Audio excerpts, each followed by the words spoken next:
What's up, Boco Esports? Coach Graff here.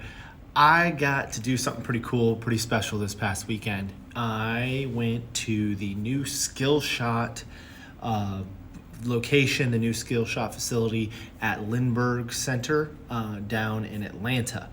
And this past weekend, they were actually hosting the Brawlhalla World Championships. And I got a backstage pass tour and did some interviews. Unfortunately, the interview audio wasn't very good, but I will still give you kind of the walkthrough and some of the views that I had backstage. Excited to share this with you guys and start a conversation in our Discord. Let's get right into it. You're good. Look, this is the pro camera guy. All right, so for a little context, first we're going to go into the studio where the casters are actually talking to the viewers on the stream on Twitch, Facebook Gaming, and YouTube Gaming.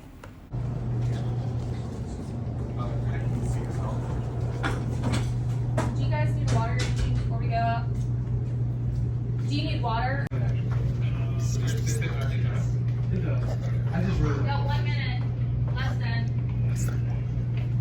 Your free Omen Oasis in-game title, limited time by scanning the QR code. Look, it's way down there. Or if you're on twitch.television, twitch.tv technically, slash Brawlhalla, you can scroll down and there's a little bumper, there's a little icon that you can click as well to claim your limited time free in-game Omen Oasis title. Yeah, super easy. Okay, so we've got 2 of our top 8 already, Godly and Delta, but we've still got 2 more to find out about. Acno and Fozy, Sarme and the Ninja 729, and the one kind of interesting name there, of course they're all interesting names, but Sarme, kind of the upset here, taking Simple out. Simple's out of the tournament, so some predictions are blown already. Yeah, I mean, I think this is one of the main reasons I have not delivered any predictions just yet. Next, let's step foot into the production room. Now, this is really interesting because there's a lot going on and there's a bunch of people working on different aspects of the stream. But what you saw before was the studio where the camera and the casters are and the stage.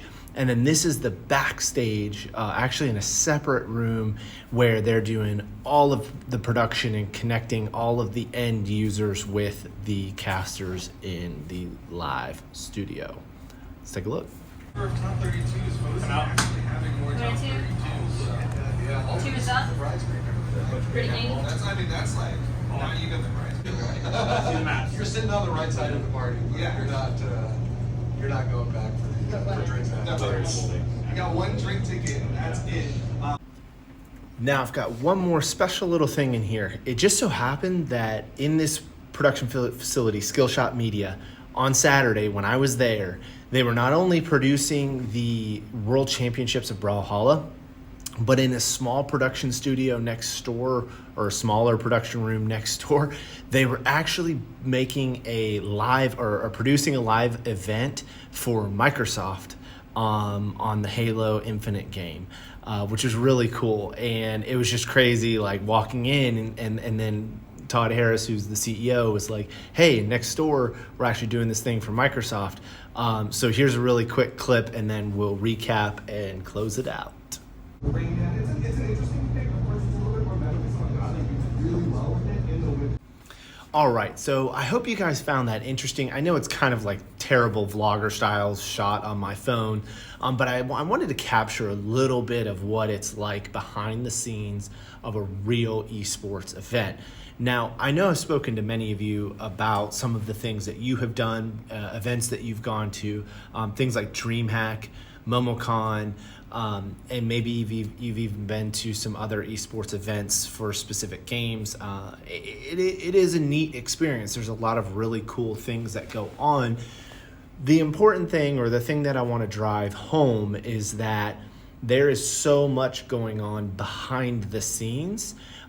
We really just see the casters, right? Like, and maybe the gamers themselves playing, but for a world championship Brawlhalla, you basically have 2 gamers at a time playing, and behind the scenes, there's at that production there was about a dozen people either on the cameras or on the IT side of things, handling all of the streams, handling all the game content coming in, and then feeding that game content out to the different streaming services. So that being said, a love and a passion for esports and gaming does not mean that you just have to be this pro gamer. You can learn the IT side of things. You can learn the production side of things. If you really love it, you can fight your way into one of those shoutcaster positions and be able to cast these types of competitions.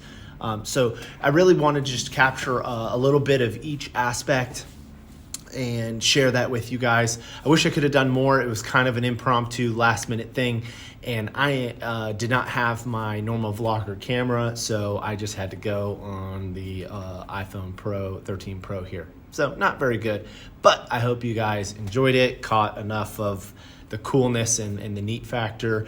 We will have a discussion in our class Discord. I look forward to getting some feedback and better understanding, building better understanding with you guys. So until the next one, this is Coach Graff saying, stay positive out there, gamers.